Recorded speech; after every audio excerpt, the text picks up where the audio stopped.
I need to share something that happened to me, something that still makes me uncomfortable to think about. My girlfriend, Debbie, often had her sister, Robin, over at our place. Whenever the two of them got together, I knew I was in for a difficult time. They would fall into their familiar routines, endless chatter, inside jokes, and shared activities that felt like another language to me. Most of the time, they'd disappear into the bedroom to try on clothes, experiment with makeup, and talk for hours about things I couldn't relate to. Since we lived in a small one-bedroom apartment, there was nowhere for me to really escape. I'd start off being polite, greeting Robin and trying to join in their conversations, but eventually I'd retreat, either to the couch with the TV or to the bedroom computer, depending on which room they hadn't already taken over. But they never stayed in one place long. Before long, I'd feel crowded out of my own home, like a guest rather than a partner. It wasn't just frustrating, it sometimes led to arguments. Debbie often accused me of being controlling or unsupportive, especially when I struggled to connect with her family. And when their mother, Shirley, joined them, it was even worse. She rarely said anything openly, but her disapproving looks said enough. There were lighter moments too, at least for them. Occasionally they'd involve me in their fun, though it was usually at my expense. They teased me constantly, laughing about how I might look if they gave me a makeover, or making jokes about how I could fit right in if I joined their dress-up sessions. At first, I laughed along, even if I felt embarrassed. But their teasing started to get more personal. Robin, in particular, was relentless, even poking fun at my name, Pat, and calling me Patricia as if I was secretly meant to be someone else. Maybe your parents wanted a daughter, she'd laugh. I bet they even dressed you up when you were little. Debbie and Shirley would giggle along, and I'd sit there in silence, wishing I could disappear. The comments kept escalating. Robin would smirk and ask if I was ready to make the transition, or if I was planning a wardrobe change anytime soon. One day, I decided I'd had enough. Instead of staying quiet, I spoke up, not with anger, but with sarcasm. "They're doing just fine, thanks," I said calmly. "And maybe by next week, I'll be giving you fashion tips." It was a small comeback, but in that moment, it felt like I'd finally taken a little bit of my dignity back. It turned out Robin was wearing a smaller size than Debbie, something she was secretly insecure about.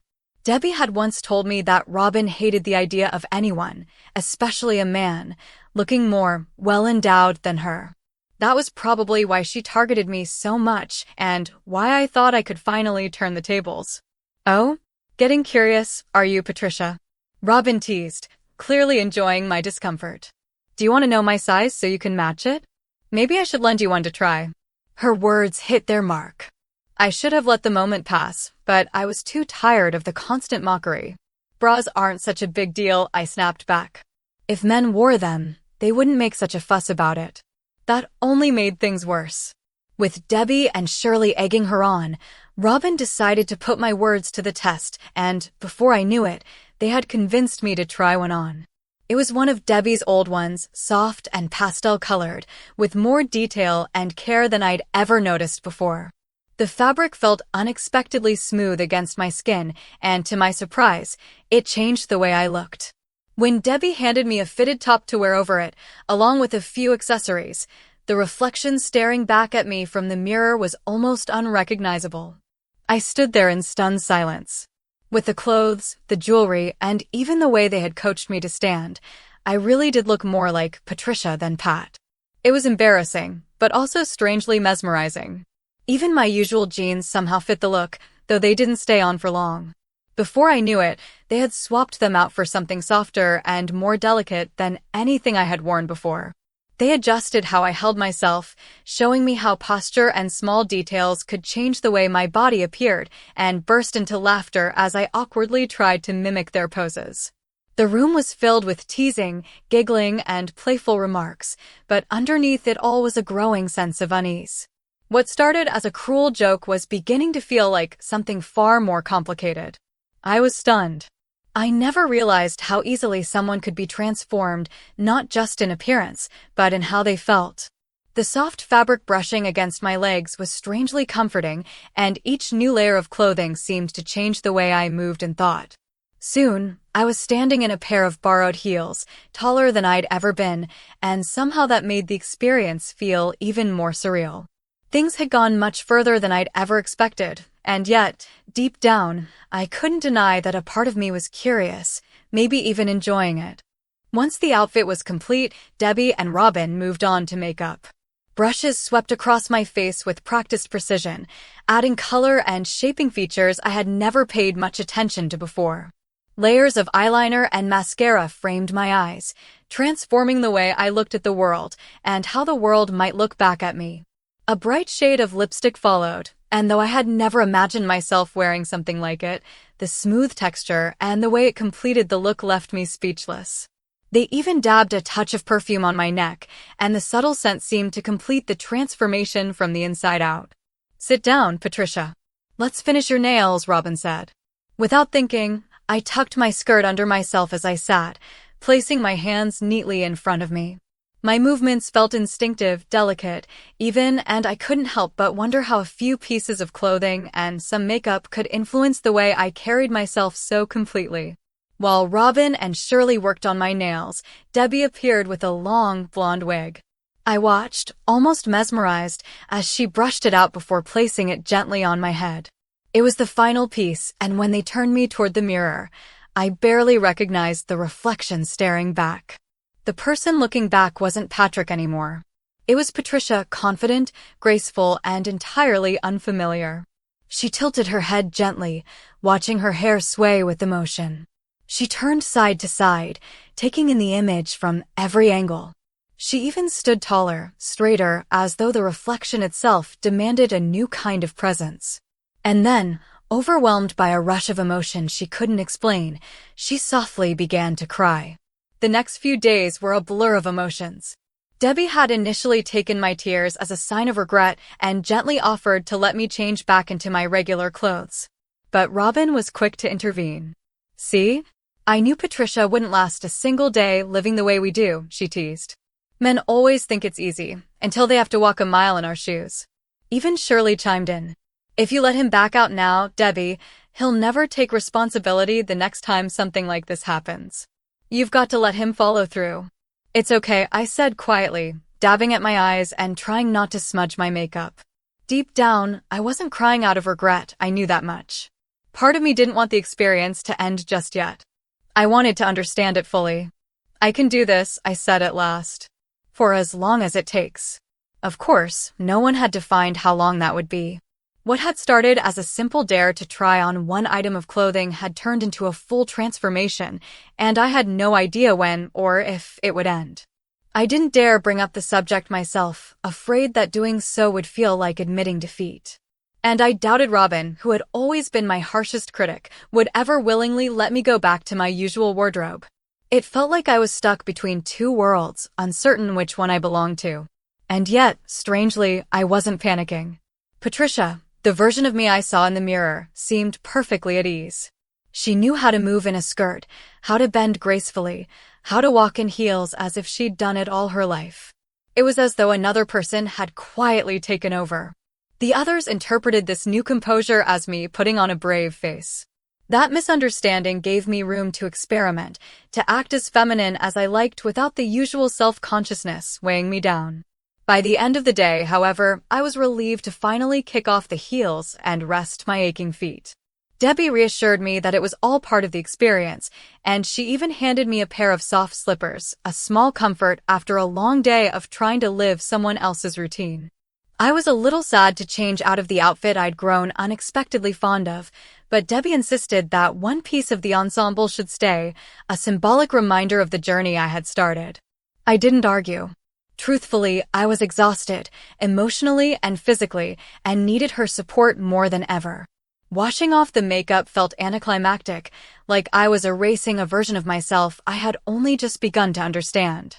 But even with my face bare and the wig removed, a hint of perfume lingered on my skin. And when I awoke the next morning, the silky fabric of the nightwear Debbie had given me was still there, a soft reminder that this experience was far from over. I soon discovered just how indefinite my situation had become. On Monday morning, I ended up calling in sick, The alternative, according to Debbie, was showing up at work in my current state, which I wasn't ready to do. As the days turned into weeks, living as Patricia began to feel strangely natural. With Debbie working full-time, I started handling most of the housework. At first, it felt unusual, but having daily tasks gave structure to my new routine. Folding laundry, ironing clothes, and tidying up became part of my day, and I found myself noticing details I had never paid attention to before.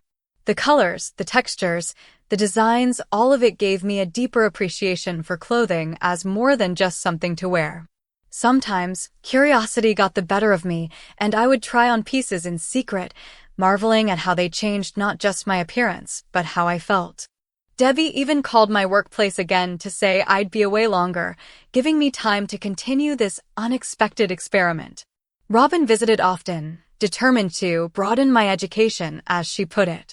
After I grew used to wearing modest skirts, she introduced shorter, more challenging styles. At first, I felt far too exposed and self-conscious, but as time passed, I noticed that my posture and movement subtly changed. My walk became more careful, my balance more deliberate. Without even realizing it, I had begun crossing my legs automatically when I sat down. When Debbie saw me in one of the shorter skirts, she insisted that I learn how to shave properly, not just my face, but my legs and underarms too. The sensation felt strange at first, but I quickly came to appreciate the smoothness. It even influenced the way I carried myself. My posture felt more deliberate, and I became aware of every small detail in how I moved and presented myself. Even when I switched to wearing longer, flowing skirts, the habits I developed remained. I moved with more grace and intention.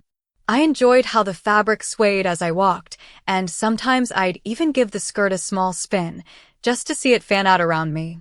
It was as though the experience had subtly reshaped how I interacted with the world, and surprisingly, I didn't mind. To my amazement, I had never felt more included. Debbie, Robin, and Shirley no longer treated me like an outsider. They welcomed me into their world completely. Soon, they were calling me Trisha or Trish, and every time I heard those names, I felt a warmth I couldn't explain. I even started looking forward to their visits, and missed them when too many days passed without seeing them. They invited me to join them in everything, from trying on outfits together to experimenting with new looks. We'd spend hours mixing and matching clothes, styling hair, and testing out makeup. What surprised me most was how my perspective shifted. I became more fascinated by fashion and presentation than by appearances alone. In time, I found myself dreading the sight of Patrick in the mirror each morning. But that version of me vanished quickly as I followed a new routine, shaping my eyebrows, shaving first thing after waking, and putting on my wig before the day even began. I even developed new habits, like brushing my hair back with a flick of the head or adjusting strands with my hands, the light jingle of bracelets following the motion. These small details, once foreign to me, now felt completely natural. I was surprised at how quickly accessories like bracelets and bangles became some of my favorite parts of dressing up. I couldn't resist browsing through them in shops, and soon I had a small collection of my own. Wearing them wasn't just about fashion. They subtly changed the way I moved, the way I gestured, even the way I carried myself. Necklaces had a similar effect. I found myself absent-mindedly adjusting them or touching them throughout the day. With no pockets in most of my outfits, I often folded my arms, a posture that felt surprisingly natural over time. Little by little, these small changes added up. One morning, I opened my wardrobe and realized I couldn't remember the last time I had seen any of my old clothes. Gradually, women's clothing had replaced everything I once owned. Even pants, when they reappeared, were different, cut in ways that shaped how I looked and moved, made of materials I'd never worn before, and paired with tops that transformed the silhouette I saw in the mirror. Even small details reminded me of how far I'd come. Buttons were reversed, colors brighter, fits more tailored. I'd even gotten my ears pierced and, on a whim encouraged by the others, a small stud placed in my navel, tiny details that somehow deepened my connection to this new identity. As the weeks turned into months, Debbie continued to explain my absence to my workplace. Each excuse pushed the timeline further until finally, she told them I would not be returning. His cousin Trisha will stop by to collect his final pay and belongings, she told them, a sentence that sent a chill down my spine. The idea of showing up there as Trisha was terrifying. How could I face the people I'd worked alongside for over 5 years? But I had no choice. Nervous and unsure, I eventually went, and to my astonishment, no one recognized me. Not a single person realized who I was. Debbie had once joked that even my own mother wouldn't recognize me, but standing there that day, I finally believed it. Everything about me, my voice, my posture, the way I carried myself, felt different now. I wasn't acting anymore, I was simply being. Even my confidence had grown, and daily routines like cooking, cleaning, and shopping had become second nature. The only thing I missed was the sense of purpose and connection that came from work. If I were to start again, I realized, it would likely have to be in a very different kind of role. When my birthday arrived a few weeks later, it was a celebration unlike any I had known. Each gift I unwrapped reflected this new chapter of my life, thoughtful, personal, and entirely in tune with who Trisha had become. Shirley gave me a beautifully tailored dress, Robin gifted me a set of stylish accessories, and Debbie, ever the planner, presented me with something symbolic of self-care and independence. Then the lights dimmed, and a cake appeared. The words, "Happy Birthday, Patricia," glowed in the candlelight as they all sang. I closed my eyes, made a wish, and blew out the candles, uncertain of what the future held, but fully aware that the life I once knew had already drifted far into the past. I'd always believed that a wish should be kept secret if it was ever to come true. But Debbie had her own spin on that idea. As the smoke from the candles curled upward, she smiled and said that if she could guess my wish, then it would be sealed, a promise, not just a dream. I bet I know what you wished for. I didn't even need to reply, the heat rising to my cheeks gave me away. Debbie and Robin burst into delighted laughter, and even Shirley's usually reserved expression softened into a knowing smile. "Say it out loud," they urged. "Go on, Trisha. Make it real." With their voices rising in encouragement, I finally spoke the words that had been hiding inside me. "Okay, you're right. I admit it. I want to remain as Patricia forever." The room erupted into cheers, and soon we were all laughing and chanting together, our voices singing the words over and over again. For the first time, I felt no hesitation, only honesty. It was then that Debbie revealed something I hadn't fully understood. The entire experience had started as an elaborate lesson. She had grown frustrated with how dismissive I'd been of Robin and Shirley, and she wanted me to truly understand their world, not just watch it from the outside. What had begun as a challenge had become a journey that changed me more deeply than any of us had anticipated.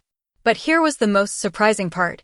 Even after learning that the situation had started as a lesson, I chose to keep moving forward. No one was pressuring me anymore. I simply knew deep down that this life, this version of me, was who I wanted to be. When I shared this decision with my parents, they revealed something unexpected of their own. As a baby, they had sometimes dressed me in neutral or even traditionally feminine clothes, and they had chosen the name Pat precisely because it worked for any identity. What once might have felt like a joke from Robin now felt like destiny coming full circle. I was overwhelmed with emotion as my parents embraced me and told me they were proud of who I had become. Tears flowed freely, tears of joy, not sadness. And in that moment, I understood something profound. The terrible thing that had once felt like the worst experience of my life wasn't that I had been pushed into this journey, it was that I had lived so long without realizing who I truly was. Now, that part of my life had been rewritten. Love to you all, and may every dream you whisper into the universe find its way to becoming real.